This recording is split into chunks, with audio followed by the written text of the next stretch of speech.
Samantala, bagsak ang mga pananim at di makapangisda sa ilang lugar sa Ilocos Norte. Sa kabila niya, may hatid na tulong ang pamahalaan para sa mga magsasaka at mangingisda. Ang detalye sa ulat ni Jude Pitpita ng Radyo Pilipinas, Lawag. Mga pinadapang palay at mga nakatumbang puno ng saging. Ganito ang sitwasyon ngayon sa Bacara at Lawag City sa Ilocos Norte dahil sa pananalasan ng Super Typhoon Nando sa Northern Luzon.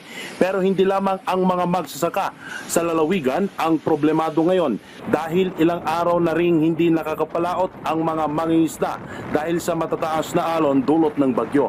Kaya naman ang provincial government patuloy na nakalalay sa mga apektadong residente. Ayon kay Provincial Agriculturist Engineer Teresa Bacnat, mayroon na silang nakahandang tulong para sa mga magsasaka at mangingisda.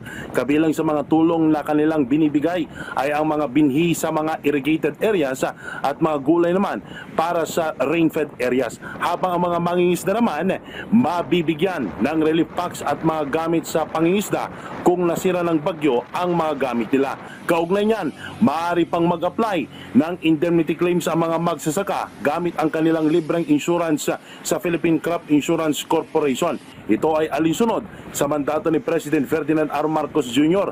na matulungan ang mga magsasaka sa anumang panahon o kalamidad upang madagdagan ang kanilang kita at makamit ang food security ng bansa. Mula sa Lawag City para sa Integrated State Media, Jude Pitpita ng Radyo Pilipinas, Radyo Publiko.